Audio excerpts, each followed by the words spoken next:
Because of the following special program, Wonder Woman and the Incredible Hulk will not be presented this evening.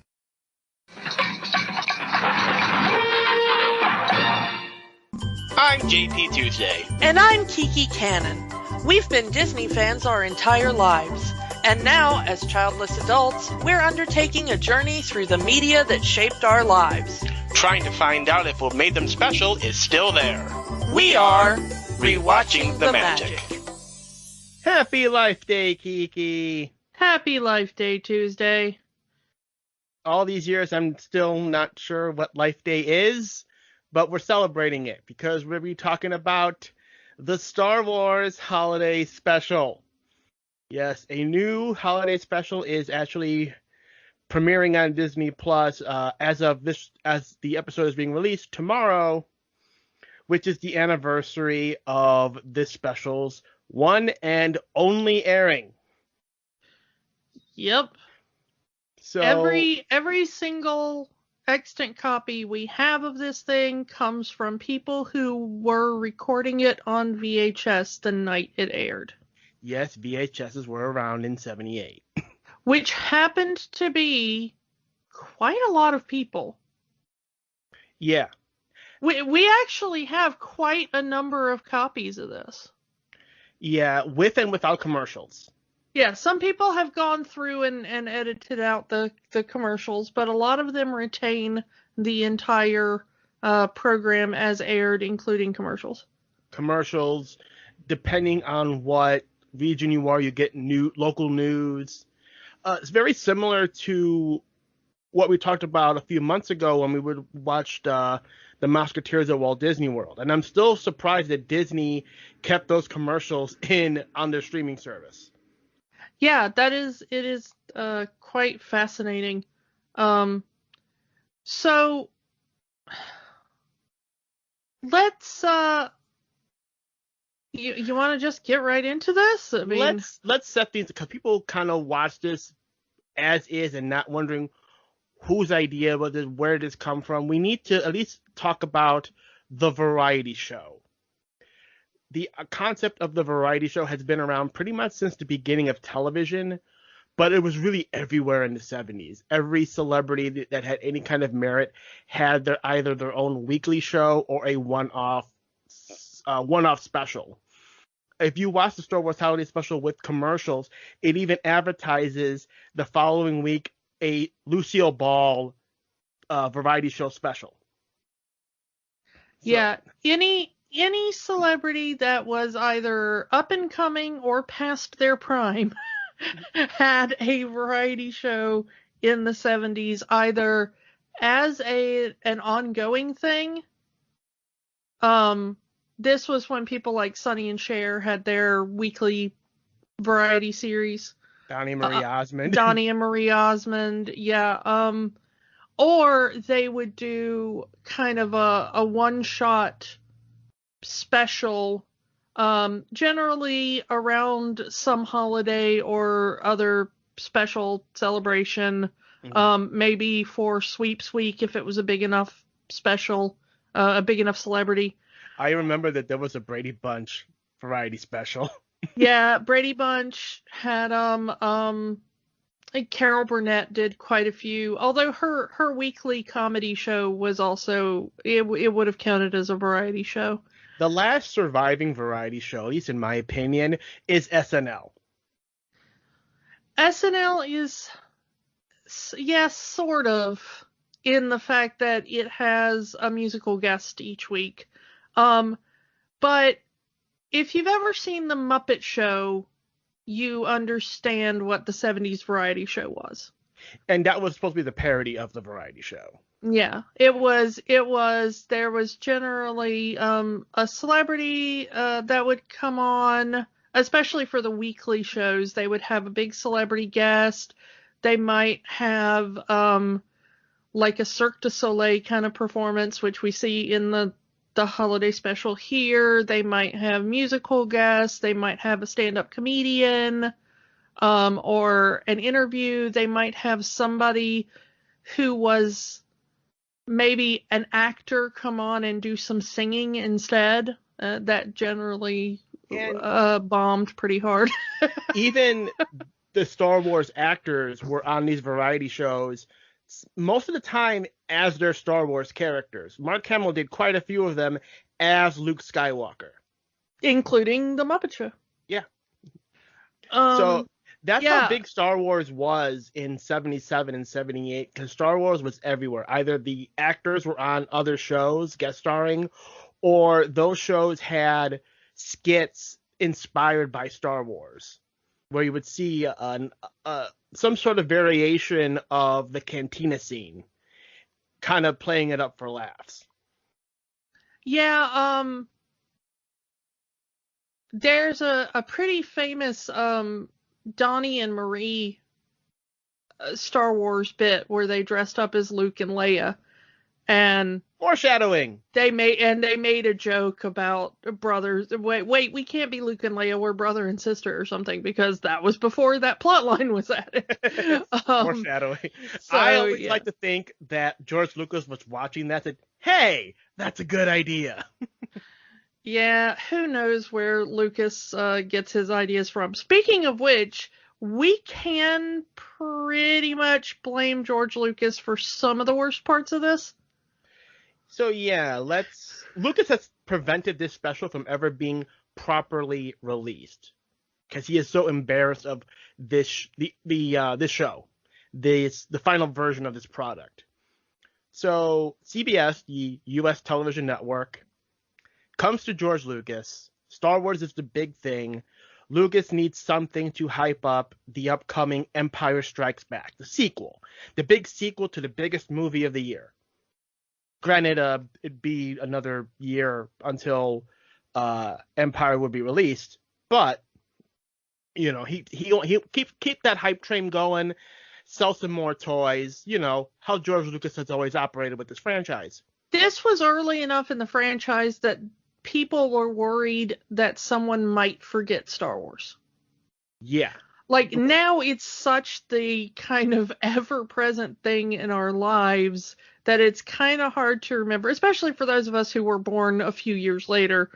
It's kind of hard to imagine that there was ever a time when people thought that Star Wars might be a one and done, or that people might forget about it or get tired of it, or, you know, whatever. Yeah, keep the idea of Star Wars fresh in people's minds. I believe the original movie would have gotten a re-release the year after, just to keep that hype train going for Empire. So Lucas agrees to do this 2-hour television special that would air Thanksgiving, about the week before Thanksgiving, which is kind of where we are right now. Yeah. So, and because of the demands that the pre-production for Empire takes, he is not able to devote all that time to develop this TV special. But he did give them, and this is the part we can blame him for, he did give them the basic idea, which is that he wanted it to be a story about Chewbacca's family. A story that he had intended to work into the original trilogy at some point. Yeah, it was the best way I can say it, if you've ever seen The Princess Bride, think of that scene with the grandpa and Fred Savage, only it's Chewbacca and his son. Yeah, it's an interesting bit. However, some of you who, if you've been blessed never to have seen this thing, you may be already picking up on the first major problem that a lot of people had in the production of this. Chewbacca doesn't speak. He just roars. Wookiees don't speak English, and typically they've never been subtitled, you know? I mean, at least to this point, there was always a human around to go, "You're right, Chewbacca, we should do that." Yeah. Right, Chewie, we should get out of here as soon as we can. Yeah, so George Lucas shows up and says, "I think we should do an entire, like, what is this, hour and a half, 2-hour TV special?" 2-hour TV special. That is mainly about a group of 3 aliens who use 0 English and will not be subtitled. Yeah. To be honest, I would have rather watched Wonder Woman and the Incredible Hulk that night. Yeah, that is the saddest part of this. When we were watching that, at least the copy we watched still had the announcement of Wonder Woman and the Incredible Hulk will not be seen this evening. Yeah, and I was like, that is the saddest part of this. They preempted 2 actually good shows. That itself is weird, because in 2020, you will never see DC and Marvel agree to have their shows on the same night. On the same network. Yeah. Even. So, yeah. But, yeah, one of the writers even famously said when he was hired for this project that this was not going to work because of that. And you may have heard of that writer. His name is Bruce Valanche. He is incredibly famous writer of television and movies, and he writes a lot of like jokes for the Oscars and the Emmys and stuff. Yeah. Very well respected, at least now. I'm not sure what his record was in 1978, but what they call comedy in this special, though.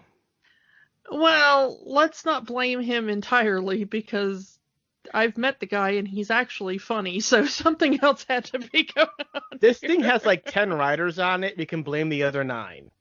Yeah, and also George Lucas was completely inflexible that no, a good, 80% of this special, we are going to be following 3 characters who do not speak English and are not subtitled.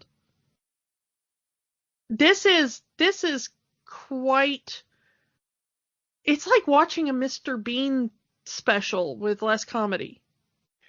Yeah, I think we've wasted enough time. Do you want to just dive into what this special is? So we start this special on the Millennium Falcon using some recycled footage from the first movie, because that's all we have at this point. Han and Chewie are heading to the Wookiee homeworld of Kashyyyk because it is the holiday of Life Day, and Chewbacca needs to cut home to his family. Like many people in this time of year, you are traveling great distances, maybe not across the galaxy, to get to your family. I don't know if you're really doing that in 2020, but... Please don't do that in 2020. I'm begging you, do not do that in 2020. Stay home, get a Zoom call, be safe. You don't want this to be the last holiday you spend with your family, okay? Yes, under normal circumstances, you would travel distances to be with your family. So it makes sense. This is something that the audience can understand. So obviously, they're also, again, we're in between movies here, so the Empire is still very much a threat. So there's also that. Han and Chewie have to avoid the Empire from attacking. And we get the crawl that is... It looks like it was done as cheaply as possible. Intro. And not even the correct font. It's like they didn't even bother to get like the proper font and overlay it. And we get your typical variety show intro starring these guys and this person and this person and this person.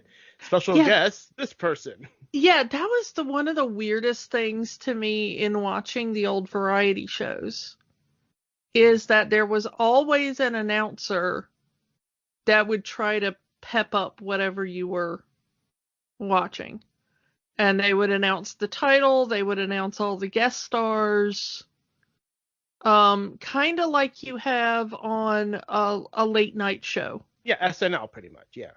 Or even something like, Colbert or Fallon or Kimmel or something, The problem with all of those other variety shows, those have audiences. This one does not have a studio audience. Yeah. Which hurts this so much. It really does. But at the same time, would an audience have helped? Because we know what this thing is like. The audience would have just been going like, oh, that's That's nice. I'm thinking this was another Lucas thing because it has to be like the movies, and there are no studio audience in the movies. Well, yeah, and also they were basically filming on either recycled versions of the sets or part of the sets that had been set up in preparation for Empire. Mm-hmm. So it wasn't like they were filming in a normal studio that was capable of taking an audience, I don't think. Mm-hmm. And the big thing that they advertise is this is also the first appearance of Boba Fett. We talked about him before. Mostly in more recently when we talked about the Mandalorian, but yeah, we had never seen any character like this before, and that was one of the big hype pieces for the next movie was this new character Boba Fett. Yeah, because they had Boba Fett from the script and the artwork for Empire. They had yet to finish his costume or shoot his scenes, but he was already in the script. Ralph McQuarrie had already drawn a lot of concept art for him. They had already started to create the Mandalorian armor. They hadn't decided exactly on how it was going to fit or how it was going to be painted or whatever. So this is a very rough approximation of what Boba Fett would eventually look like. I believe the only footage of Boba Fett would be white, very much like the Stormtrooper armor, but again, that was because they hadn't decided the final color scheme of the character yet. Yeah, they did have some test footage of an actor in the armor just for a fitting. But yeah, you're right. That test footage looks very Stormtrooper because it was made out of similar material. Mm-hmm. So let's get into the story.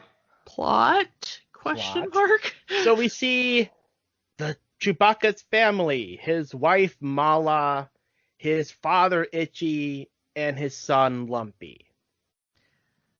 Yeah, and much like Chewie, these are shortened names. Yeah. These are their, nicknames that they have. Thank you. And they've been given fuller, longer names, but we've never actually heard them in anything canon, I believe. Unless you've read a book, you've never really seen these names, and they've never been said in any script. So yeah, so the family, they're sitting around their living room like a normal family would. They're waiting for Chewie to get home for Life Day. We have little Lumpy who's playing around like kids do, annoying the grandfather. The mother's trying to get him to behave. This goes on for about 10 minutes, too long. Everything about this special goes on for about 10 minutes too long. It's just for 10 minutes. Oh, yeah. And it's not funny or engaging in any way. Yeah, and even if you had any idea even if you had a script with you, you probably still couldn't figure out what's going on. Yeah, it's just kind of, you get the point that Chewie isn't home yet, and they're annoyed. They're getting, especially Lumpy, he's getting impatient. Lumpy wants his dad back, and he's getting impatient over it. So they put on this little hologram for him to it's the equivalent of sitting your kid in front of the TV to shut him up. Yeah. So they put this little holographic projection of a little acrobat show. This acrobat troupe is never credited, so we don't know what troupe it is. They actually are in the final thing, but I forget the name of them. But they are in the final, in the credits at the end of it. I know that one of them are the Mum brothers. Mhm. I think is one of them. And I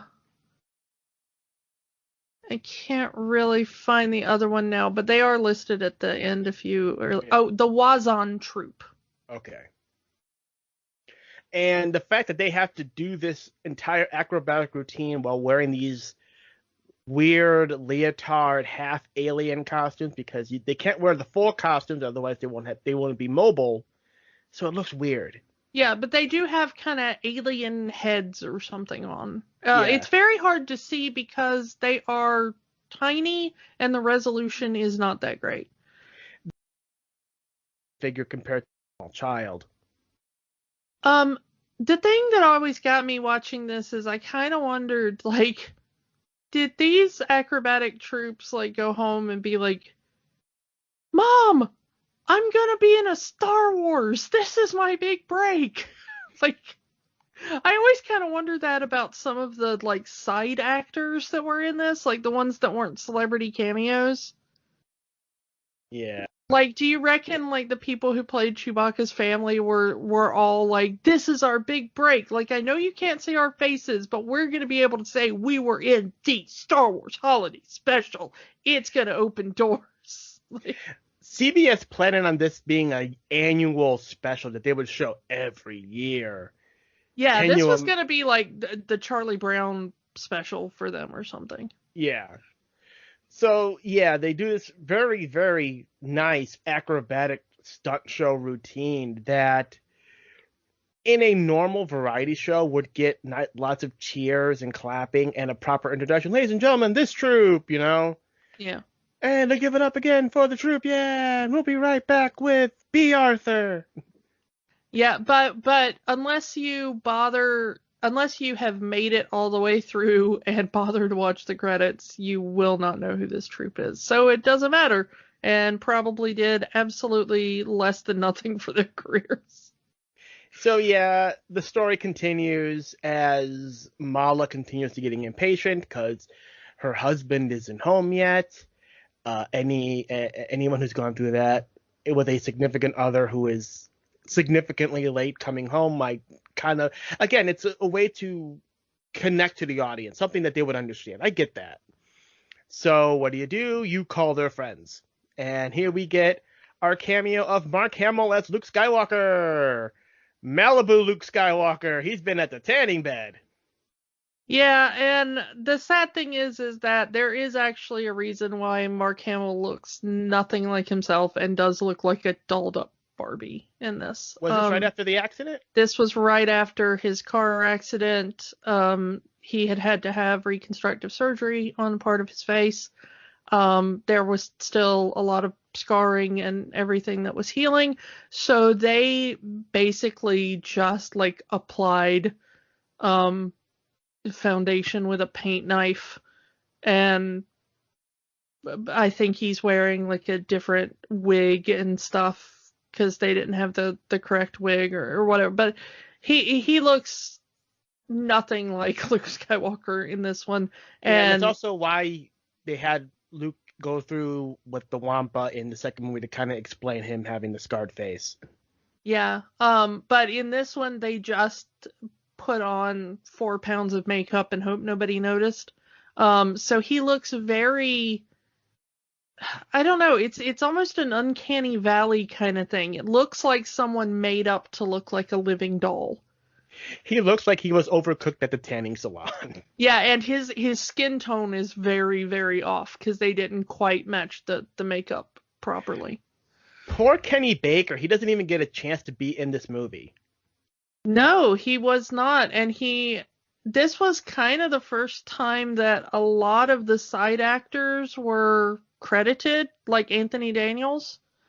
This is the first time that James Earl Jones actually got credit for being the voice of Vader. And R2-D2 as R2-D2. And that's because Kenny Baker wasn't in the R2 suit. They had to get somebody else to stand in. According to everything I've read, they just used a radio-controlled version Oh, did they not put an actor in the suit I don't for think that one? I don't think an actor was even in that suit. They just used, Okay. because there are multiple R2s that they use for the films. One with an actual actor in it, and one that is controlled by radio to kind of have him move. So I believe that's the version that they used in here, and I guess they didn't have to credit him because there was no actor in there. Yeah, and sadly, if that is David Prowse in the Vader suit, they did not credit him for that. That was actually reused footage from the first movie. Well, that doesn't mean he doesn't get credited. He still did the performance. Well, they didn't credit Obi-Wan either. Well, yeah, but also he didn't get as much screen time. I don't know. Who knows? So Sometimes yeah, union rules are weird. yeah. So we see R2 and Luke working on some sort of jet engine. I haven't. It's just an excuse to get Luke Skywalker in the special, as this scene has no relevance to the plot whatsoever, other than you calling your husband's friend, "Hey, have you seen my husband?" "No, I haven't seen him, but if I see him, I'll let you know." That's it. Yep, that's it. That's all. It's just a cameo, basically. Yeah. So we switch to a local market shop where we meet Art Carney. Yeah. Now let's talk a little bit about Art Carney. Art Carney is a legend in terms of television. He was one of the original Honeymooners. Yeah, he was. Excuse me. He's, the great sidekick. He's the inspiration for Barney Rubble. Yeah. I mean, come on. If you never watched The Honeymooners, you at least have watched The Flintstones. But yeah, I mean, Art Carney was everywhere on every show in the 50s, 60s, and into the 70s, although his career had kind of slowed down a little by that point. But, he appeared on variety shows. He was also a guest on several shows. He showed up at one point on The Twilight Zone. He showed up at one point on the 60s Batman. Things like that. Yeah, and Art Carney's character was in George Lucas's original pitch, but having a much smaller role. The writers expanded that role simply because we need a character that speaks English. Or some human language. Yes. I don't even think it was necessary that he speaks English. Just any human language would do at this point.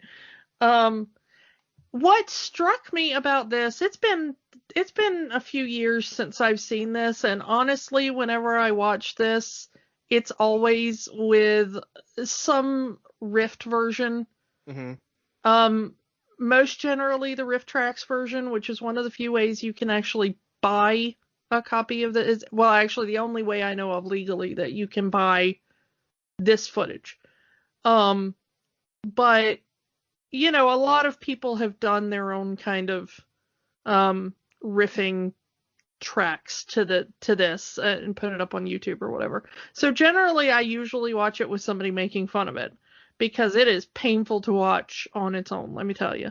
Yeah.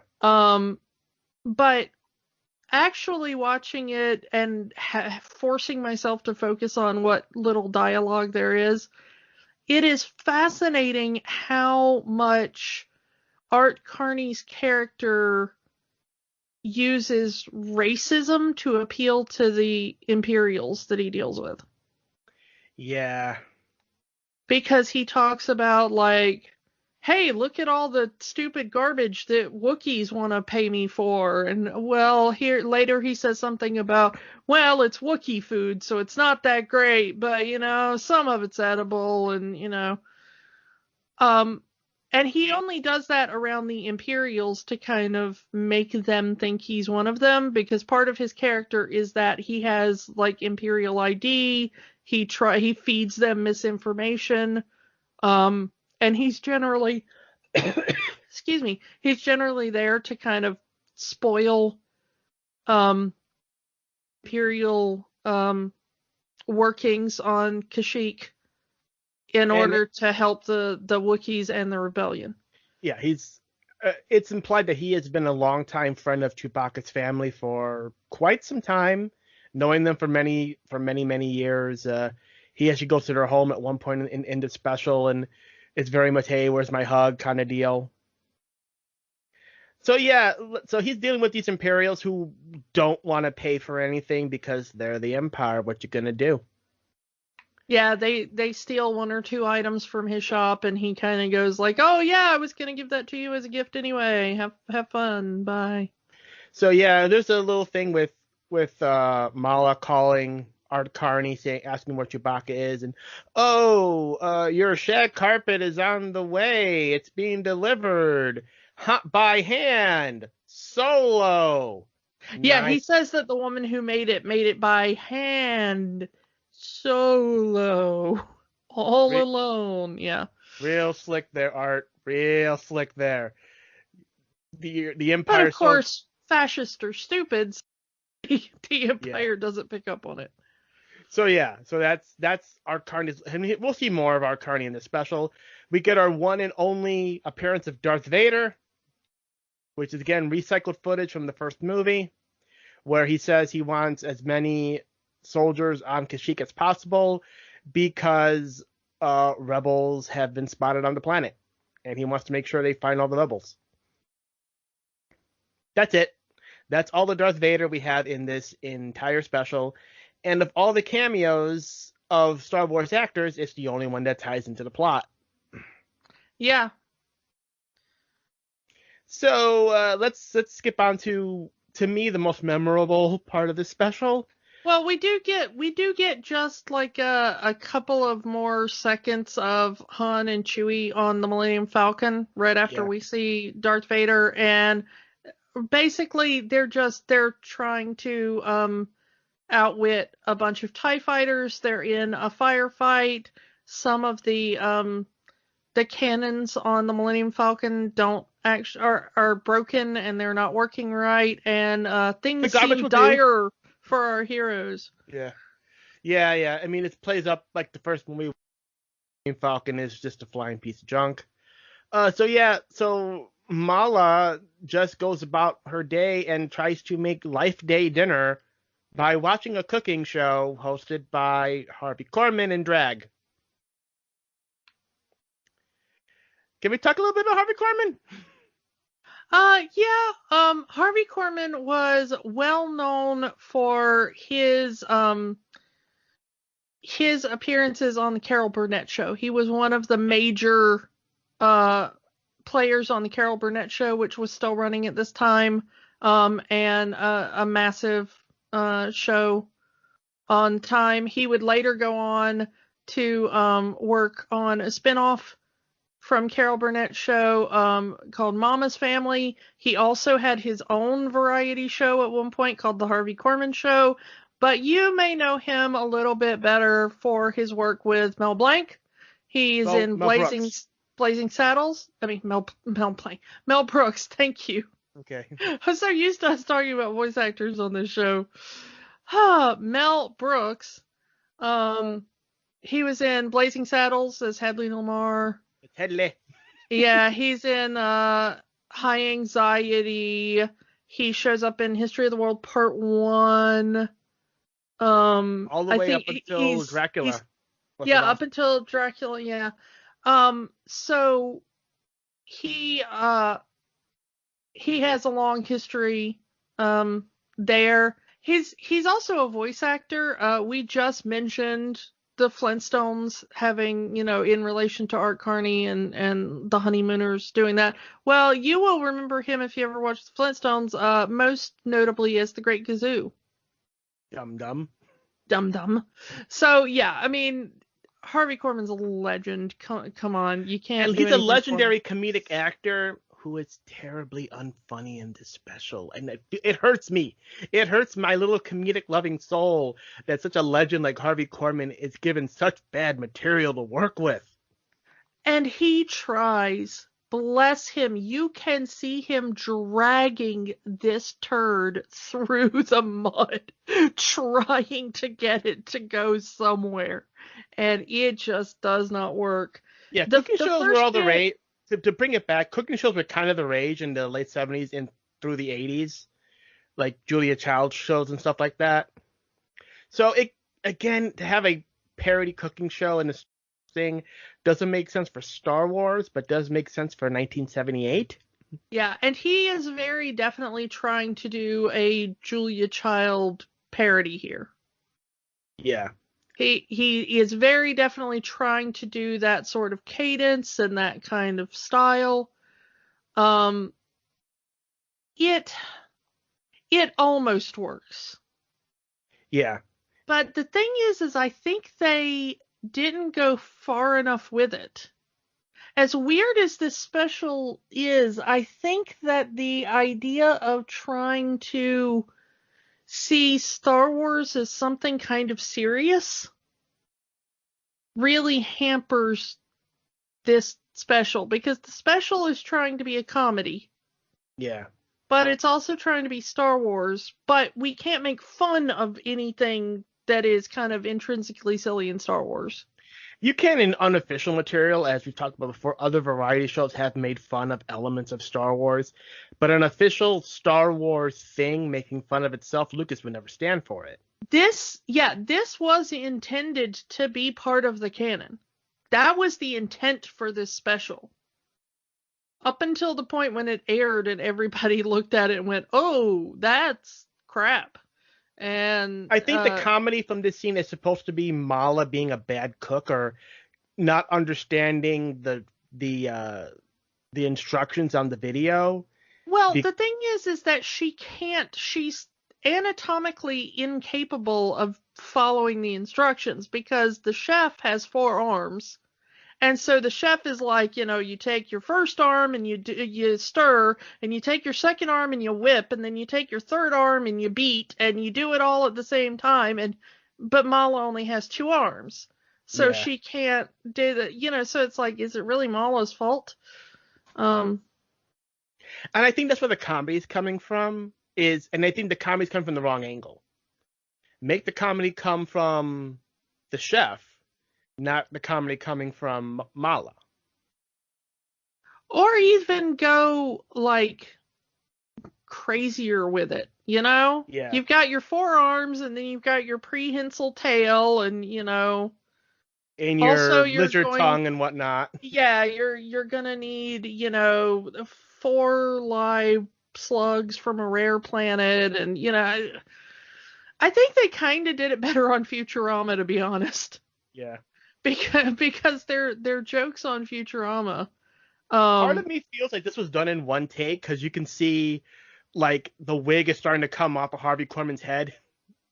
Yeah, and you can tell that whoever is doing the other 2 arms that's, like, hidden underneath his cape or whatever, is something is going wrong, because at one point he, like, hits the third hand because it's doing something that it's not supposed to be doing, and everything, so you can see him, like, trying to tell the other performer, like, stop it, you're kind of ruining the take, and for some reason that's the take they went with. From what I've been able to find out, it's the same actor that's in the Mala costume. Yeah. It feels like there is very little instruction or liberal use of illegal substances. Yeah, you want to blame it on the use of illegal substances, but I'm not really sure that we can do that for all of this. So yeah, it's a very painfully unfunny scene that is supposed to be this big community. Maybe if there was an audience, a lot of this feels like if you can have like the canned laughter, it might have saved the scene, but But when they do the kind of like somebody else does your hands for you bits, like on Cruise Line is an anime or something like that. They either have someone else to play off of, or the joke is that the hands don't exactly do what the body is expecting them to do. But the problem is that it doesn't entirely always work with the idea of a alien. It works on something like the Swedish Chef because we all know it's a puppet. Yeah. So it's kind of a meta joke. We know there's 2 performers there and stuff, and that might have worked here. Mm-hmm. But I think that George Lucas's kind of overriding idea is like, no, you must believe that they are aliens. Which kind of, reels in the four-armed chef humor there. Yeah. So let's move on. There's a special announcement from the Empire that exactly what Darth Vader said earlier. They are searching the planet for rebel spies. And hilariously, the Imperial muckety-muck that gives this doesn't know how to pronounce Kashyyyk, because he says, like, the planet Kazoo or something like that. Kashyyyk, or like. Yeah, it's a very bizarre, like, Kazook or something. I don't know. It's really hilarious. Makes sense within the Imperials to be that blissfully ignorant of other worlds that are non-affiliated with the Empire, that we're not even going to bother to learn their name. Yeah. But yeah, it feels like somebody didn't get told something of pronunciation, but whatever. So Art Carney shows up with Life Day presents, because what are you giving around the holidays? Presents! And each of them gets a special present that from Art Carney. Young Lumpy gets a transmitter. Oldest, we have Mala gets a holographic machine, and Lumpy gets what they call the Mind Evaporator. Mind Evaporator, yeah. Which is a VR machine. You think something called the Mind Evaporator would be a bad thing? It is a bad thing. I have seen this thing in action. It is a very bad thing. No, what I mean is it would evaporate. It would wipe your mind clean, but this seems to put thoughts into your mind. So, yeah, if you've seen the special, you know kind of where we're going with this one. So the Mind Evaporator is a VR machine that is supposed to make you feel your innermost desires. And Lumpy is a creepy old man because he dreams of young women. He is a Wookiee that dreams of young human women. Yeah. And, let's go ahead. Let's just be blunt about this. We are watching a Wookiee watch an adult fantasy program. Enter Diane Carroll as the fantasy program. Yeah, Diane Carroll comes on, and after some weird stuff about, like, I am your creation, I have come from your deepest desires, I can read your thoughts and you can read, like, there's some weird stuff about, like, I can feel the moment. This is supposed to be a family show. Yeah, and then she sings a song which is very uninteresting and not at all memorable. But the thing is that all of the dialogue around it sets this up as this is an adult program. Even Art Carney is saying, when you see this, wow. And enjoy her. Like, or something like that. Yeah. I kind of love all the euphemisms that various wikis come up with to explain this scene. Wikipedia's entry says that it is a virtual reality fantasy program for Itchy. The Wikipedia, the Star Wars wiki, lists it as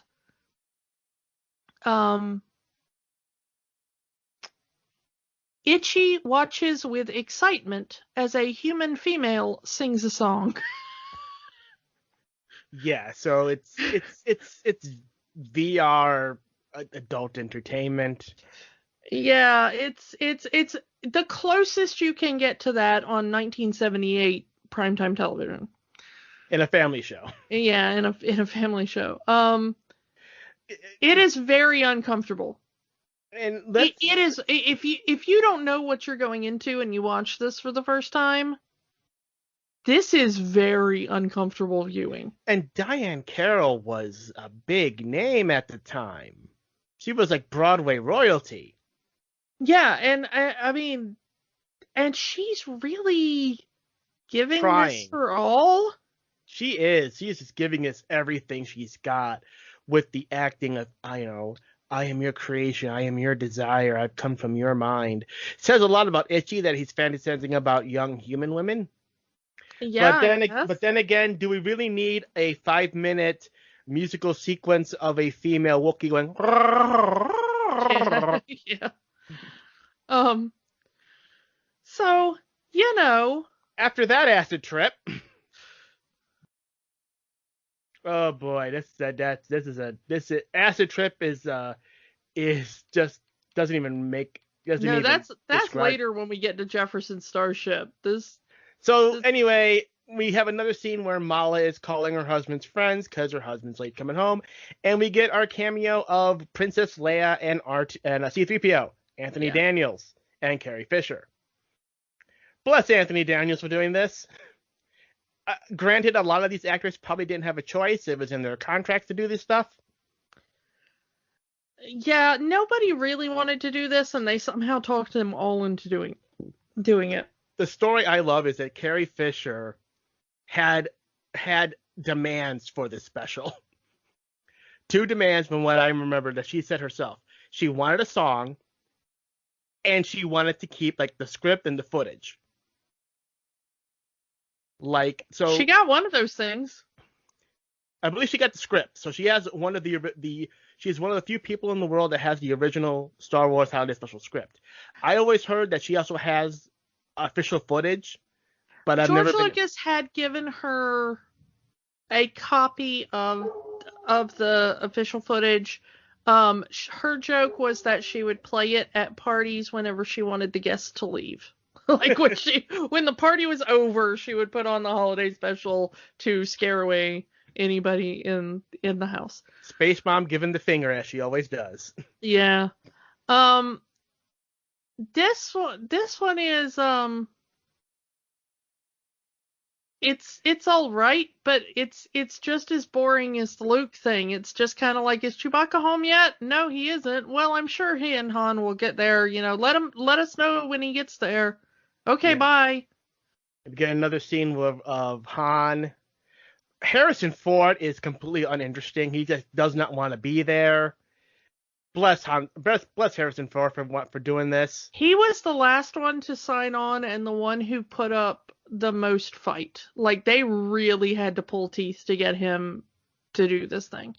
I mean, he was pulling for his character to die in the sequel. Yeah, he only did Empire so that they would kill Han, and that's why he gets put in carbonite. And the idea was that he was just never going to come back.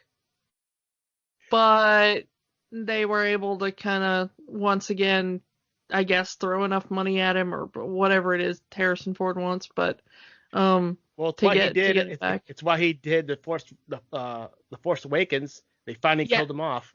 Yeah, he would only agree to do Force Awakens if they officially, permanently killed off Han Solo. And then he had to come back because there wasn't enough usable footage of Carrie Fisher. Yeah. For Rise of Skywalker. Yeah. He got a good payday out of that though. Anyway, let's move on as it sounds like the Falcon is landing on Kashyyyk, but here we have Imperial troopers and they are searching the place looking for rebel spies.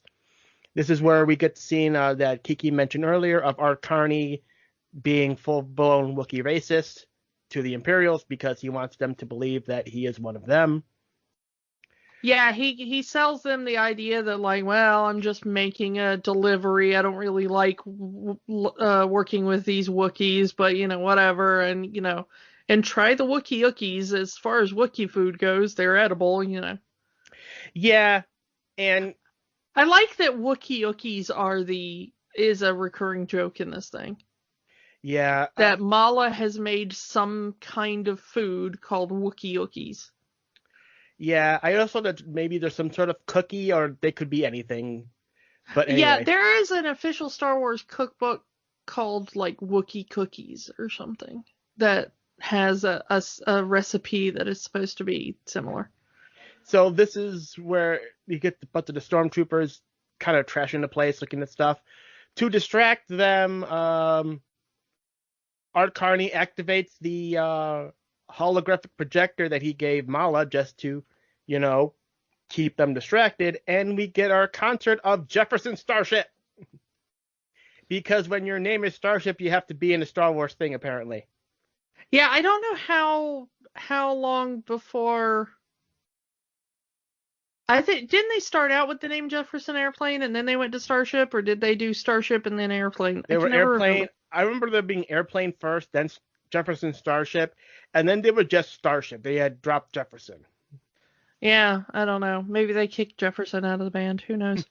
And it's kind of trippy. Yeah, like I said, acid trippy. It is the 70s. Yeah, this is just a straight up music video that does not relate. The Diane Carroll thing at least tried to relate to it, being like she was interacting with Itchy. This is just you are watching Star Wars MTV. Before MTV, they actually like.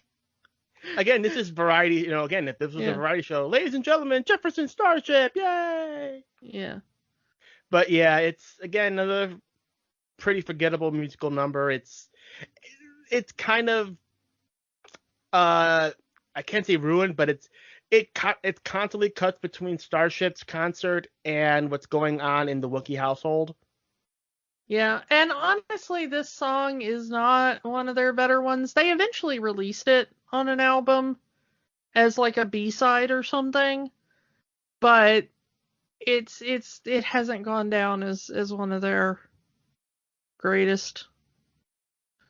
After all of this, and after a not so veiled threat from the Empire General that we don't want anyone getting hurt, do we? Itchy decides to put on some headphones and watch cartoons, and apparently watches Lumpy decides he's going to watch cartoons because kids watch cartoons, and we get our animated segment that apparently Lumpy is so interested in it he believes it's real because he starts screaming at this little view screen. Well, this is what I've heard this described as, at least in the context of this special, is that supposedly this was like rebel propaganda that told about the exploits of our heroes. That this was something disseminated by the rebels that is actually a true story that happened, but it's been dramatized so that other people can see what's going on with the Rebel Alliance. So yeah, we get this little cartoon. Luke is trying to find some sort of talisman that apparently will make them invisible, because if the Empire gets technology that makes them invisible, the war is lost, pretty much. Yeah. So we see a bunch of alien-type creatures and this really weird animation that it feels very... The robots have very exaggerated movements, and the human characters, they try to make them look hyper-realistic, which is very weird. I've heard that this animation was done by the same company that would later do the droids and Ewoks animations. That makes sense. So if you've ever seen those, it's the same style. But I will say that this cartoon is remembered as the one salvageable part of this special. I believe it's the only part of this special that ever got an official release. Yeah, they did pull this out and release it somewhere else, I believe. Yeah. Mm-hmm. I believe it was on one of the video cassettes for either Ewoks or droids. Yeah, I never had those, so I can't speak to personal experience with it. So anyway, yeah, Han and Chewie are in trouble, and they don't know what's going on, so they try to fly to Luke and 3PO and R2. They're flying to Han's last known location, which is on a Jello planet. Considering all the other planets that we see in Star Wars of ice and jungle and swamp, Yeah, one Jello. of them had to be made out of Jello eventually, right? It looks like someone was going for a sponsorship. There's always room for Jello. Yeah, the entire planet just seems to be made out of red Jello. It's sort of like a ocean planet, except the water or whatever, the red water, doesn't behave like water. It behaves more like Jello. Like it's kind of partially solid, but you can also sink in it. Yeah. I don't know. It's a very weirdly animated. And Luke and company are attacked by dinosaurs. Because there's dinosaurs on this planet. Well, And one of the dinosaurs tries to eat them, and then he is blasted away by Boba Fett, our first official appearance of Boba Fett, carrying a weapon that our favorite Mando now carries. yeah, it's very weird that the people who are in charge of Star Wars now are desperately trying to make at least parts of the holiday special into official canon. Well, in Mandalorian Episode 1, they mentioned Life Day.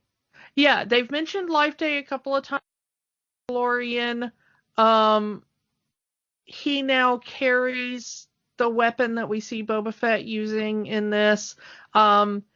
B. Arthur's character, who we'll get to later, has just recently been put into an official canonical story collection. So yeah, it's the people who are in charge of crafting the current Disney canon are desperately trying to find ways to make this thing fit into the larger Star Wars universe. Or at least the ideas that come from it. Yeah. So anyway, yeah, so Boba Fett agrees to help them find Han Solo, and they talk about... He tells them that he hates the Empire. Yeah. He's glad that they're with the rebels. Boo Empire, yay but rebels. He's also very abusive to the dinosaurs. Yeah, he's talking about, Luke offers the dinosaur some food, and he's like, why are you wasting food on this lower life form? It's not even worth it. So they talk about this virus that has infected certain people on the ship, on this planet. Han has been infected, and apparently the only way to sustain one's life once infected is to hang them upside down. So as soon as Luke gets on the ship, he is also infected with the virus. Doesn't affect Boba, I assume because he's wearing a helmet. Yeah, because it does say it impacts humans, and most Mandalorians are humans, and Boba Fett is a human. We don't know that yet. Again, this is 78. Lucas hasn't figured that out yet. But we can in retrospect blame it on the Beskar helmet, because we've seen it do similar things in The Mandalorian. Yeah. So it doesn't affect Chewie because he's not human. Doesn't affect the droids because they're not human. Or alive. Yes. And so they decide Boba knows how to get the cure for the virus by going into town, but the town is controlled by the Empire. He does get the cure, but he also sends a message to Darth Vader. Oh no. And one side note is that all of the characters are in fact voiced by their movie actors. So you're getting James Earl Jones as Darth Vader. You're getting Mark Hamill in one of his first cartoon voiceovers as Luke Skywalker. And it is obvious that this is like Mark Hamill's first time in a recording booth doing, because he's now known as one of the great voice actors of all time. This is not it. Carrie Fisher tries, and Harrison Ford just would rather be anywhere else. Yeah, you can tell that Harrison Ford is like actively flipping off the microphone for the entire recording. So yeah, we end on our cliffhanger while Lumpy is losing his mind. Oh my God, Luke's in trouble. What's going on? No, Dad, don't trust the bounty hunter. Yeah. While the Imperial officers are wondering what's going on, because he believes this is a real thing that's going on, he switches it to some sort of video game he's playing. 78, yeah, and Atari, yeah, I'll go with it. Yeah, and the Empire buys it because, once again, fascists are stupid. In the actual special, this would be where a commercial break would go in, back from commercial, and R2 and 3PO are trying to get the Falcon starting up again. And in doing so, they get the transmission that Boba was sending to Darth Vader. So yeah, they're able to intercept it and see the communication between the two. So now they know that Boba Fett is not on their side. Yes. So, but they still need the cure from Boba. Yeah, so they don't alert Chewbacca just yet. So yeah, they escape some stormtroopers.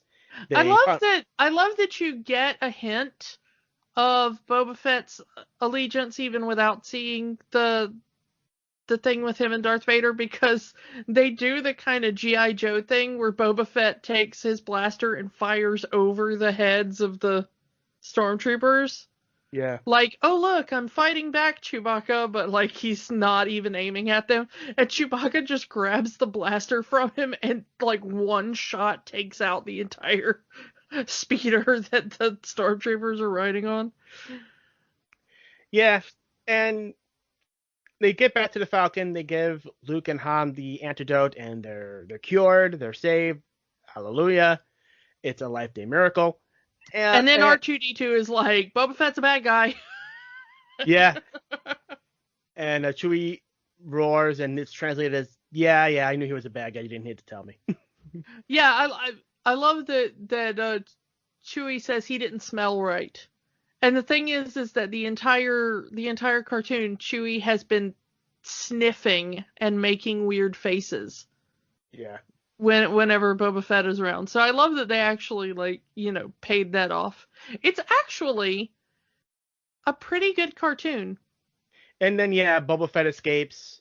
Yeah, Boba Fett escapes and says they'll meet again later and sets it up for Empire. Yep. See you in 2 years when Empire comes out. Yeah.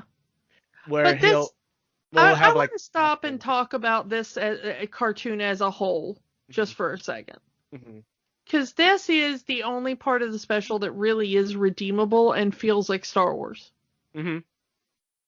Like, they could have spun this off into a full Star Wars animated series if they wanted to. And yes, they eventually did, but it didn't feature the main characters. Yeah. Honestly, this special would have been better and better remembered if they'd have done it as a 30-minute animated Star Wars holiday special. You could even, have this be the center of it, and the opening of it being, hey, we need to get back to your home planet for Life Day. And also, because if it being animated, you wouldn't have to pay to get a bunch of Wookiee costumes made. Yeah. Because this bit, what is this, like a good 10, 15 minutes anyway? Yeah. This cartoon, padded out with a few more scenes of them trying to get home for Life Day, maybe set up the talisman better rather than having one line that's just it's a religious talisman and it probably turns you invisible, maybe, and then we forget about it, But that would have been amazing. And then it would have been hey, remember the Star Wars holiday special where they introduced Boba Fett? That was a really cool cartoon, instead of, hey, remember the awful Star Wars holiday special? So yeah, and back into live action, the Imperial stormtroopers trash Lumpy's room because they can. They decapitated his stuffed bantha. Yeah, that's a jerk move there. Yeah, and then they tell Lumpy to clean his room because they're jerks. They're jerks. They're like, well, we didn't find your father. Go clean your room. And as this is happening, he knows that he needs to get these Empire guys out of his house, so he decides to put together his Life Day present of this transmitter. But he doesn't know how to do it. He's not as mechanically inclined as his father. So he has to watch the instruction video. Once again, here's Harvey Korman. And now, Harvey Korman to tell you how. Who is playing a lifelike droid character who constantly glitches out. Yeah, they call him an Amorphian being. So it's like a living android. Like we see droids. We've seen droids in Star Wars how they look. This is not exactly working with Star Wars canon, but he's very much robotic-like in his delivery and his character. And they also say that their bodies frequently malfunction. So yeah, he kind of glitches out. His voice changes a bit. Again, this is another painfully unfunny scene. The humor here is supposed to be you're watching an instruction video. It's the exact same thing as the cooking video, to be honest. I never even thought about that until this very second. It is the exact same humor as someone is trying to give you instructions in a video, and it is impossible for you to follow the instructions for one reason or another. Therein lies the joke. Yeah.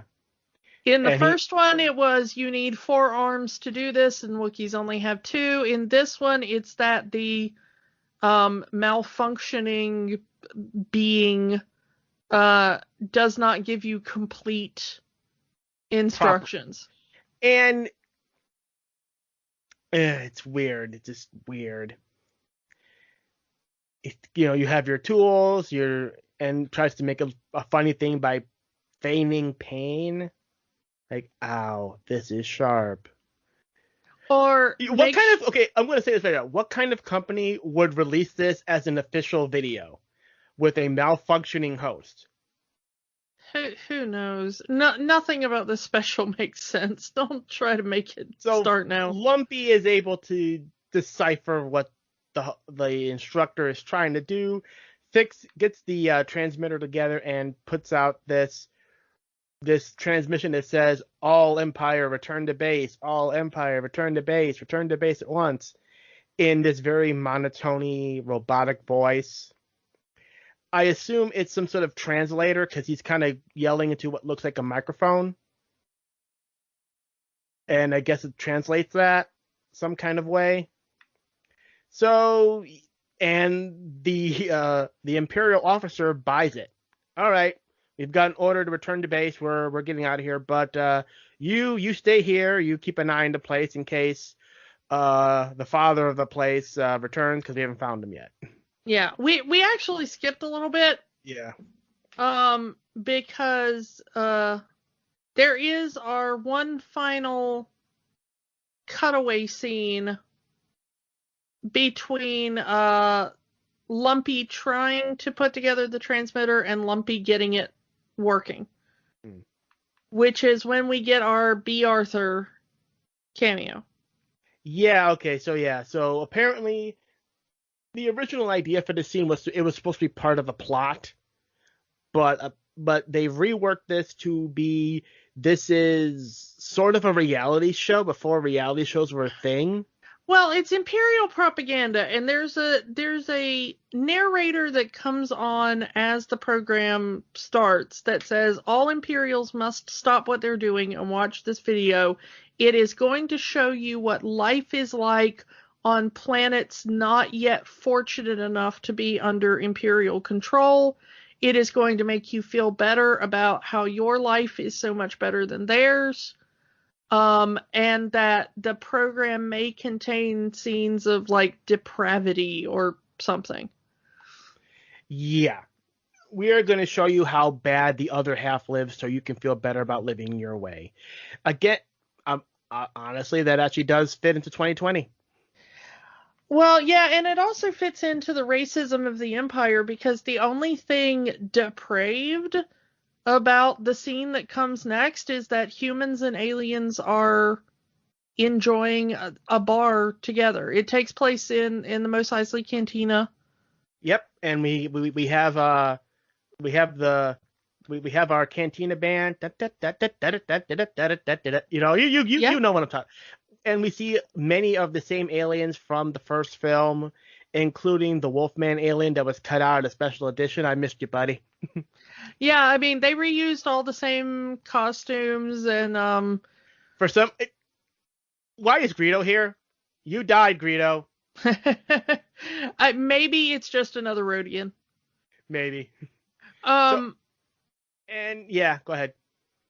this is actually, I hate to say it, but if you're going to do a musical Star Wars special, this one actually feels like both variety show musical and Star Wars. This is the only part that actually marries these two disparate ideas together into something that is workable. The cartoon is good, but it's a cartoon. It takes place completely outside the rest of this nonsense. But this is the only time where you get variety show and Star Wars shoved together, and it actually kind of works. So yeah, we have B. Arthur as the bartender of the cantina. Very different to the fat guy we saw in the first movie. Hey, we don't serve their kind here. Maybe, it's a different shift. His shift is over. Yeah, but she seems very welcoming, very good with humans and aliens. Good customer service from B. Arthur here. Yeah, I mean, this is a cantina where everybody knows your name, you know? Before that show ever existed. Yeah. So anyway, we have Harvey Korman again. What does Harvey Korman do to get 3 roles on this show? I don't know which elder god he pissed off, but I hope he made amends afterwards. So as B. Arthur is tending to her patrons, Harvey Korman comes in as a volcano kind of alien. He has like a little volcano of hair on his head and a hole in it. Apparently he drinks by pouring things into the top of his head. Anyway, he comes into the bar with a flower in his hand as he has fallen in love with B. Arthur for what she told him the other night when he was feeling down. And it turns out just to be regular customer service talk. Thank you. Have a nice day. She says something about come back tomorrow, I'll be waiting. And he took that to mean as like, come back tomorrow, I'll be waiting. But it's just what she says to every customer as they're leaving. It's the equivalent of have a nice day, come back again, we have to have you back as a customer. Yeah.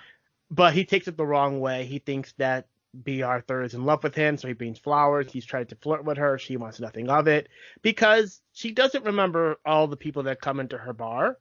He's just another barfly, so it's like she doesn't even remember him. This is the guy who thinks the Twi'lek dancer is really into him. Yeah. He gave her a couple of credits. She gave him a private dance, and now he wants to marry her. Yeah. Poor guy. Poor guy. So he has this drink. He's enjoying himself. He kind of gets this little heartbroken as the Empire is enforcing a curfew on Tatooine. On Tatooine. Yep. There you go. Had a brain fart there. Tatooine is now having a curfew, and that all cantinas are closed. Everybody back to their homes. You don't have to go home, but you can't stay here. Actually, you do have to go home. That is specifically the order. And no one wants to go home because they're getting drunk. They're having a good time. And the cantina band is like really, really going. Yeah, I mean, hey, Frugal Dan or Fargan Dan or I'm forgetting his name. The cantina guys, they're having a good time. They're the modal nodes. Thank you. They're having they're doing they got paid to do a gig, and they're going to do the gig.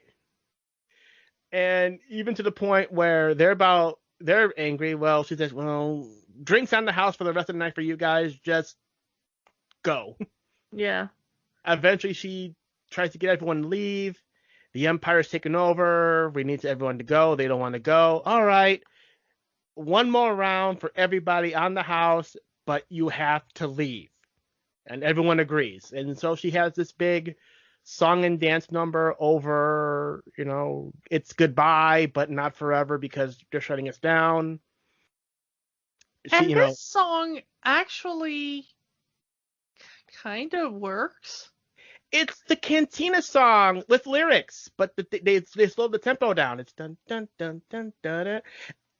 And yeah, it's one more round, and then we have to say goodbye, but it's not forever. And And it's an B. Arthur sells the hell out of this song. She looks like she is about to cry. She looks like she cares about every rubber-headed alien that walks past her. I mean, B. Arthur was always an excellent actor and an excellent Broadway actor. yeah. Let's talk a little bit about B. Arthur pre Golden Girls. Yeah, I mean, you remember B. Arthur best for being on Golden Girls, of course. But she was prior to playing Dorothy on Golden Girls, she was an incredible actress both on television and on the Broadway stage. Mm-hmm. She was probably one of her greatest roles being in the cast of Mame, where she played Vera. But also she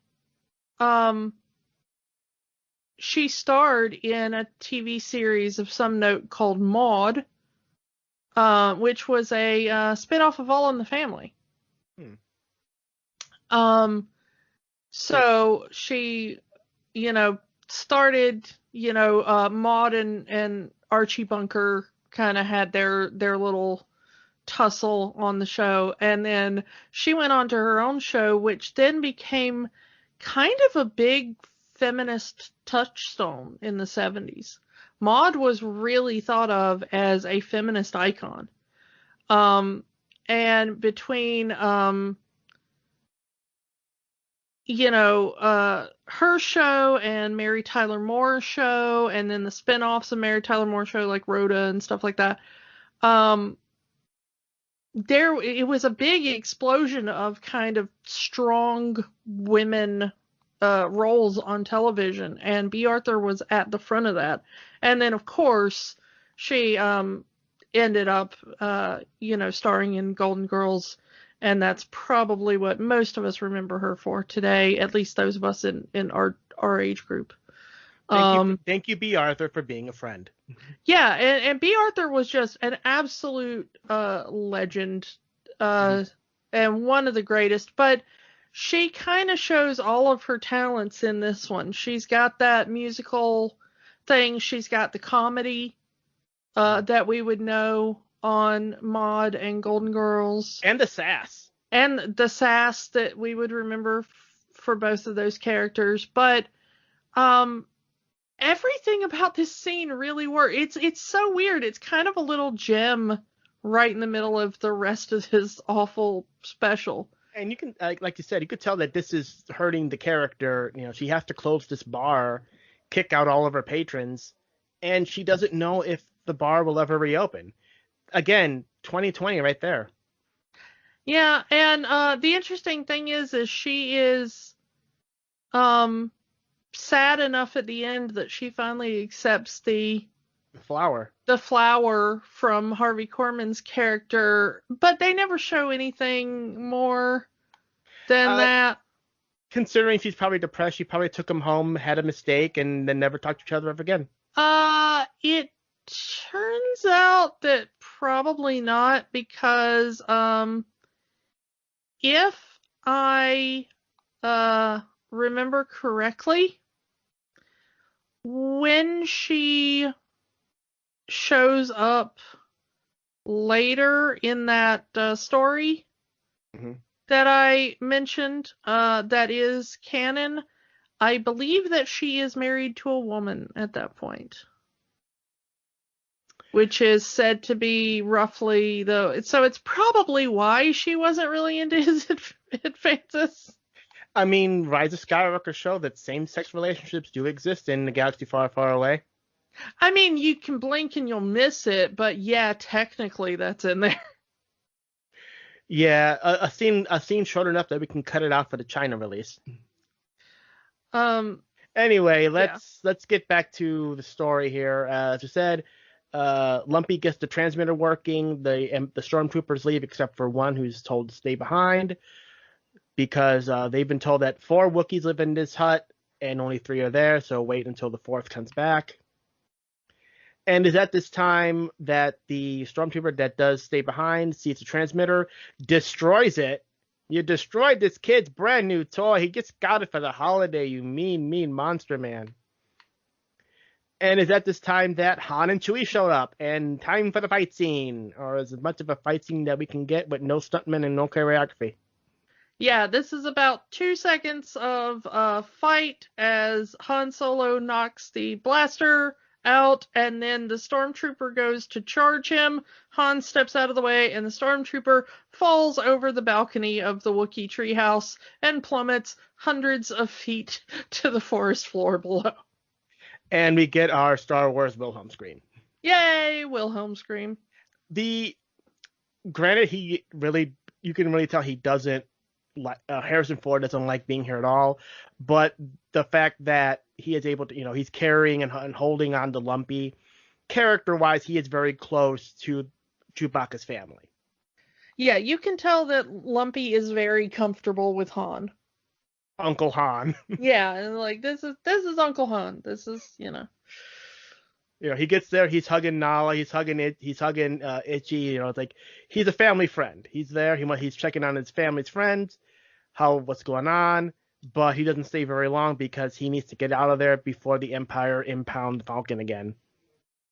It was a hard time getting out the first time. I don't think he's going to get out there the second time. Yeah. Unfortunately, right after he leaves, as the family is taking a long time to hug each other, and there is a very uncomfortably long time where Chewie and Mala are just staring at each other's eyes.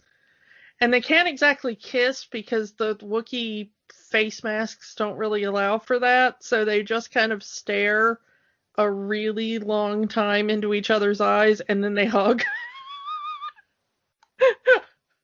George Lucas and love scenes never really work out. Yeah, that's true.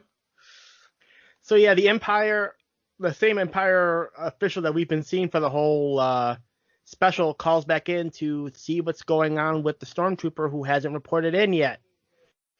We have Art Carney pretty much saying, yeah, he robbed us blind. He ran off into the forest. We haven't seen him.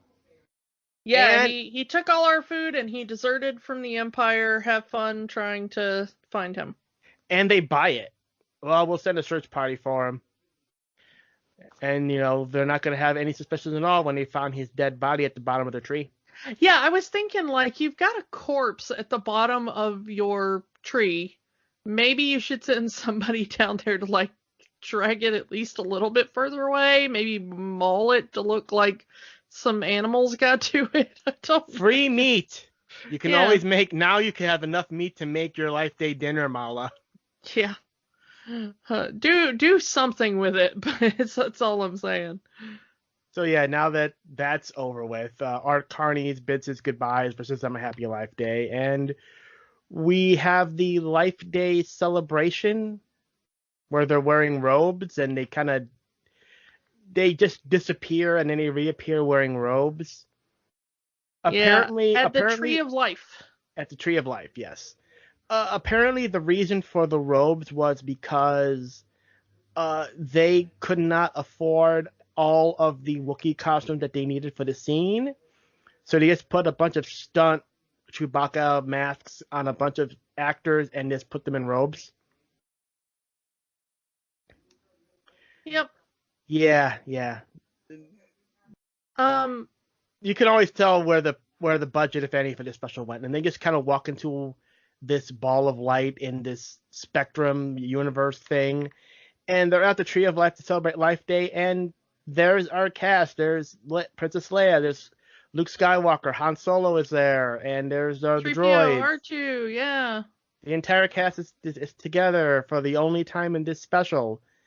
And 3PO gives a nice little impassioned speech, like, if we wish on this day that we were humans so we can feel the joy of this momentous day. Yeah, and then Leia shows up to be like, hey, I know Life Day is like a Wookiee thing, but I'm going to culturally appropriate the hell out of it for the end of this special. Let this be a day so that all across the universe can feel that one day we will be at peace and we will rid the empire and blah blah blah blah blah. And What's so funny is in this speech, if you actually listen to it, Leia originates the frickin' live, laugh, love. It's not, there's other words peppered in, but Leia actually says something like, let this be a day that everyone can laugh and enjoy themselves and and live to their fullest and do something else and love. And I'm like, did Leia just live, laugh, love? and yeah, saying that just because we look different doesn't mean we can't live in peace. I mean, it's nice and all, but I'm like, Leia, you literally just showed up and completely took over their, like, holiest day of the year. And then she sang a song about peace to the melody of the Star Wars theme. It's not a good song. The thing is that Carrie Fisher's voice actually isn't so bad. Again, Carrie wanted to sing in this one, so. Yeah, and I mean, her mother, of course, was known as an excellent singer and, you know, all that. But Carrie's voice isn't so bad, but this song was never meant to be sung. Yeah. So it's got a little, it's got some weirdness in it in the way that the melody progresses and some of the note jumps and everything that are not exactly super easy to sing. Mm. It's hard to put words to dun dun dun dun dun dun dun dun Yeah. dun dun. And they slow down the tempo a lot so that she can have a bit more melody, and they change the melody just slightly to make it more, you know, because the melody that comes out of a brass section and the melody that comes out of a woman's singing voice are not really that comparable. So they do the best they can, but it doesn't particularly work because instead of just coming up with a new tune, they tried to make it fit the Star Wars theme. Yeah, and after her song, we kind of get this really uncomfortable close-up of Chewbacca just staring into the void with clips of the first movie playing over it. Yeah, he has his little Life Day flashback. Yeah, so we see again, this is all scenes from the first movie. They get to the Falcon, they're on the Falcon and all having it's pretty much a clip show of the best clips from the original Star Wars.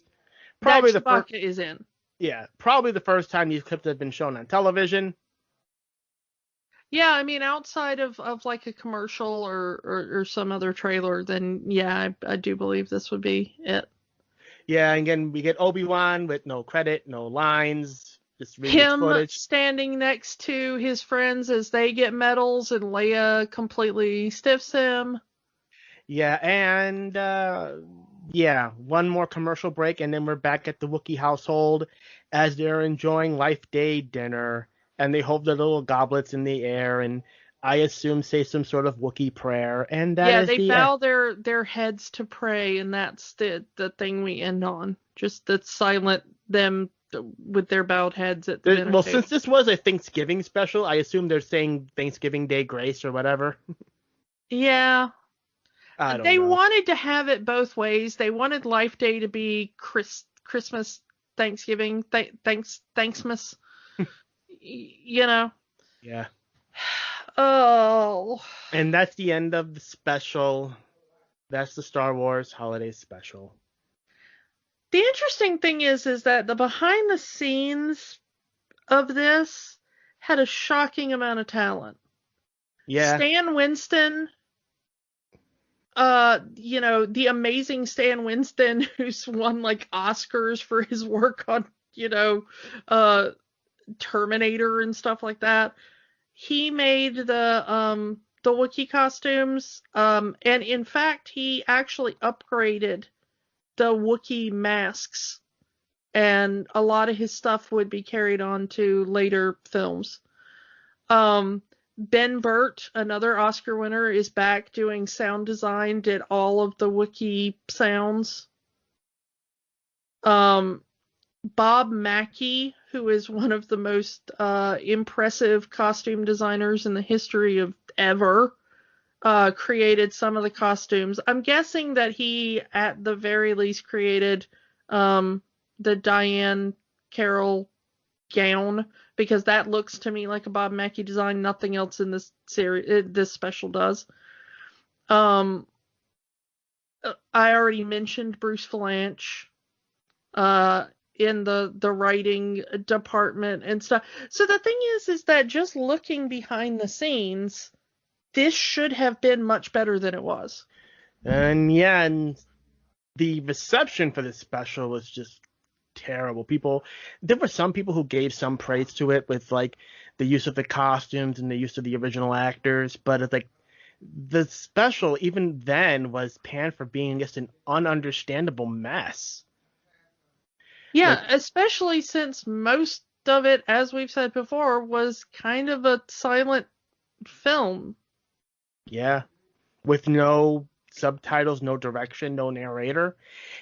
You didn't even need a subtitle. Like a narrator for the Wookiee scenes would have been fine, or if we had like 3PO there or something. I don't know. Yeah, I think though that I'm going to say that there is a reason we're still talking about it. Yeah. And it's kind of summed up in a quote from Bruce Valanche that I want to read, which is, "There has never been anything else like it. This thing has lingered largely because the Star Wars franchise has endured through generations of kids who discovered it on video and grew up to see the new movies in theaters. Somewhere in there, the internet came along and they discovered this bizarre hybrid whatever it is." Yeah. And I grew up with Star Wars, as I know you did as well. Mm-hmm. The internet came kind of late to my house. It was kind of the late 90s before I ever got generally any sort of semi-regular access to the internet. And then it wasn't until the early 2000s where I actually had internet in my house. I had never even heard of the Star Wars Holiday Special until probably the early 2000s. Same. Like, no, and I think it only came from it because the prequels were coming out. The prequels were coming out, that was the new thing, and interest in Star Wars was spiking back up, and, oh, hey, did you hear about that they did this Christmas special back in the 70s, and like, there's a Star Wars Christmas special? I have to see this. Oh my God, it's horrible. I take that back in the fact that I had sort of heard about it, but I thought it was a fan joke.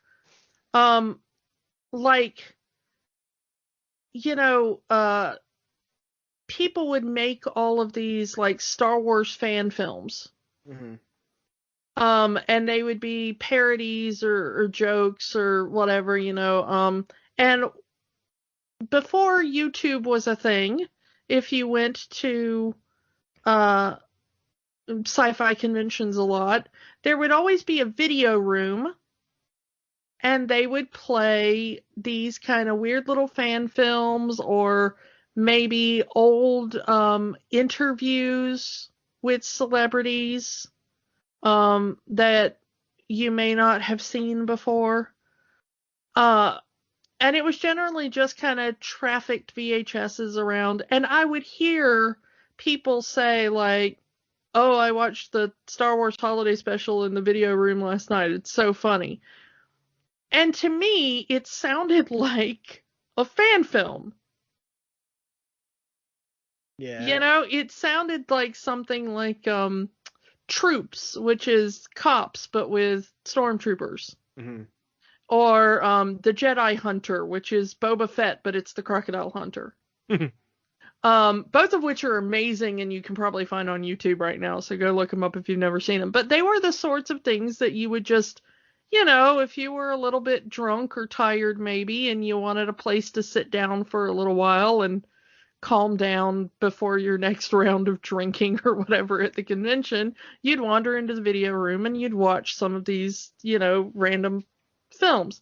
And that's what it sounded like to me. So I never put much stock in it, and I never actually thought that it was like a thing other than like a fan joke that went around. Hmm. And then when I got on the internet in the early 2000s and people were like, oh yeah, somebody put a copy of the Star Wars Holiday Special up on LimeWire or something,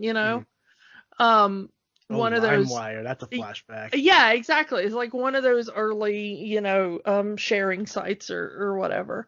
And I started going like, what? And then you would start seeing like websites devoted to it, and they'd have like screen capture, images up there and everything.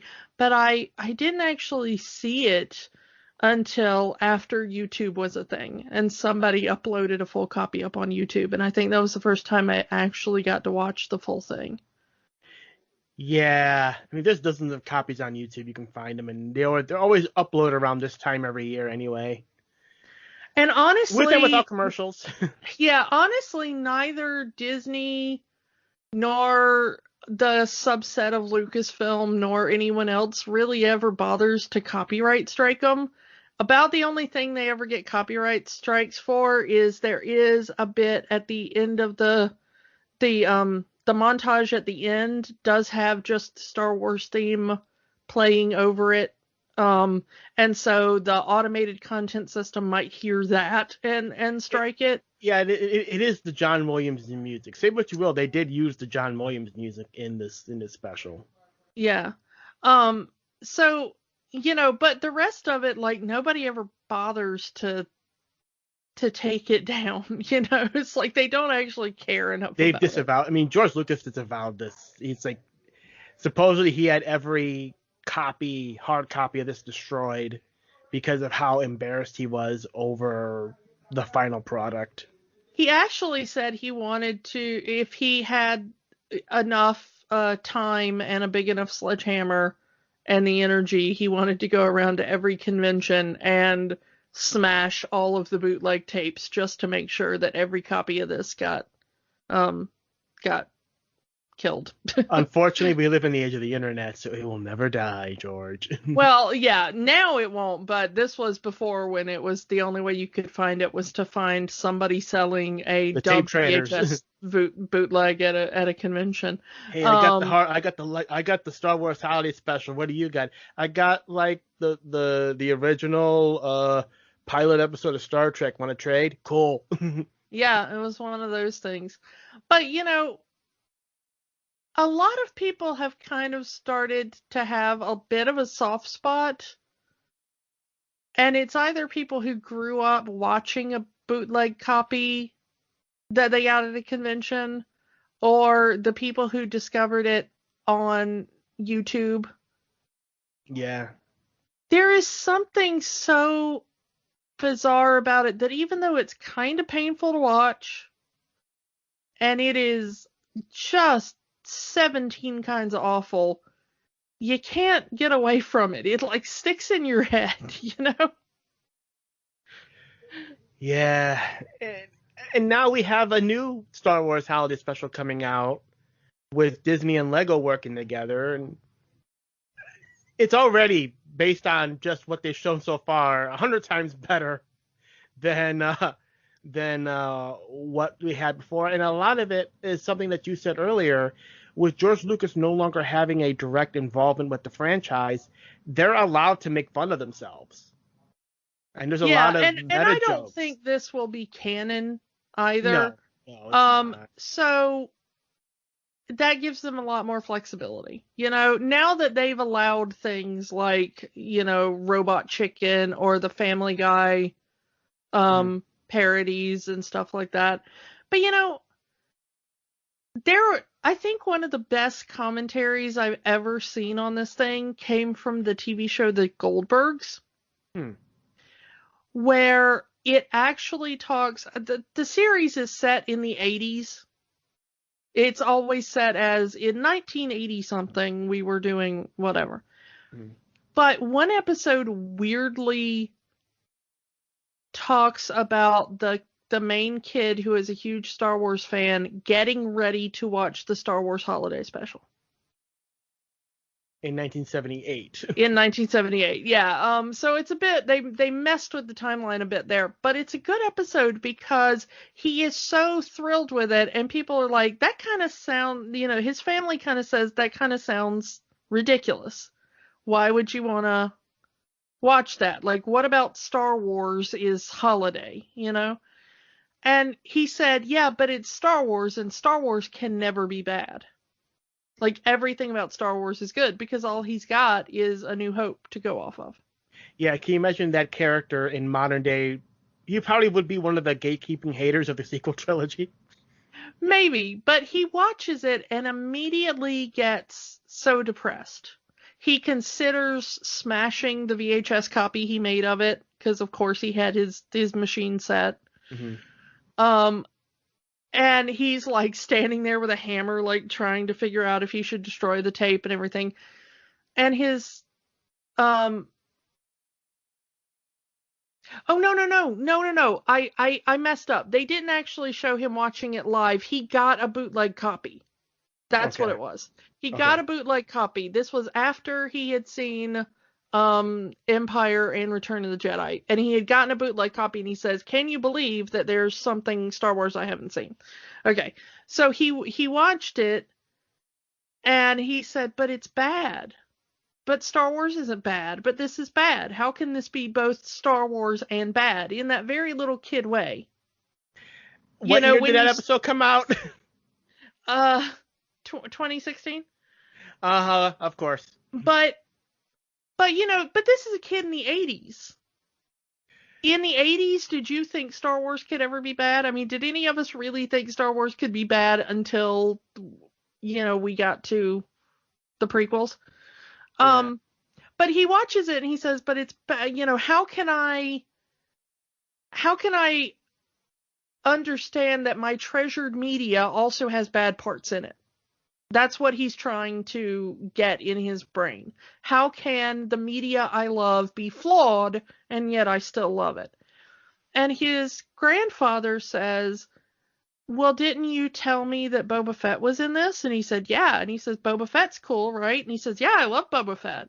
And he says, but what year did this come out? And he said, well, it came out in 1978. And he said, well, what year did Empire come out? And this is when the kid realizes that this is technically the first appearance of Boba Fett. This is the thing that introduced Boba Fett into Star Wars. And he finally realizes that, like, even in a piece of flawed media, there are good things you can find. Mm-hmm. And even in excellent media, there are things that are flawed. And it is such a beautiful, like, it's okay, kid. You don't have to think every single second of this thing you like is pristine for you to still be a fan. You're not a worse fan because you realize that the Star Wars Holiday Special is bad. Yeah. Which is, I think, you were talking about he would be one of the gatekeeping things, and I don't think so, because I think that the point of that episode is you don't have to be a gatekeeper. You can love what you love. And it's something we try to talk about on this show a lot. Yeah, even the best movies have bad parts, and we try to find the best even in some of the worst movies we watch on this show. And we found at least 2 relatively good and watchable things in this special. Yeah. I think we both agreed that both the cartoon and the B. Arthur bit in a different context would have been really great. The B. Arthur bit in another variety show with a laugh track and, playing more up for laughs would have been a much better skit. And the cartoon by itself, with a couple of more padding, would have been a nice 30-minute holiday special. Yeah. Everything else you can kind of throw in the dustbin of history. So do we have to ask the question if there's magic in here? I mean, no, nothing about this is magical. There are parts of it, there are those two parts that are watchable. But no, nothing about this is magical in the sense that we've defined. No. If you've never seen it and and you're just curious of what this is, you can find it online. You can find it somewhere. We watched this on YouTube. But may I recommend going to rifftracks.com, purchasing their version because their riff of it is hilarious. So, if you want to watch it, I would suggest that's the way you're watching it. You're not going to miss any plot or anything. It's not going to ruin it for you to watch it with the riff first. I mean, if you want to watch 10 minutes of Wookiees growling at each other, be my guest. Yeah. So, yeah, let's move on. This is episode 52. So, Kiki, we have officially been doing this podcast for a full calendar year. Can you believe it? We've been doing this podcast a year. So next week we will be celebrating our 1-year anniversary of the podcast. Let's stay in the realm of Lucasfilm, but let's watch something good. I am all for watching something good. So we're both kids of the 80s. Born in the 80s. So let's try to watch... Specifically, born in 1981. Yeah. We are of the elder millennials. And in 1981, there was one movie that tramped all others. That was the biggest movie of 1981.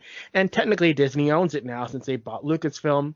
That would be the original Indiana Jones movie, Raiders of the Lost Ark. The Return of the Great Adventure. Yep, this was the biggest movie the year we were born, and I think it's a movie that has been very influential to both of us over the course of our lifetimes. So we're gonna look back at it as our 1-year anniversary celebration. Yeah, it's gonna be cool. It's gonna be awesome. It's snakes. Why did it have to be snakes? And so, yeah, we'll be talking about Indiana Jones next week and its own connection to Disney in many ways. Yep. So come back for that. Happy Life Day, one and all. Enjoy it in however you want to. Wear your red robes and, sing with Carrie Fisher if you want to. Carry your glowing orb. Yes, carry your glowing. Get some Wookiee Yokies. Mm-hmm. Watch some weirdly off-putting adult entertainment. That's most people in 2020. Yeah. So anyway, enjoy your Life Day, and we will talk to you all later. Bye. Bye. Thank you for listening to Rewatching the Magic. We invite you to keep the magic going by joining the conversation online. Find us on Facebook at Rewatching the Magic, on Twitter at Rewatch the Magic, and of course, find all new episodes at rewatchingthemagic.podbean.com. Until next time, remember, the magic is for everyone. It only stops if you let it.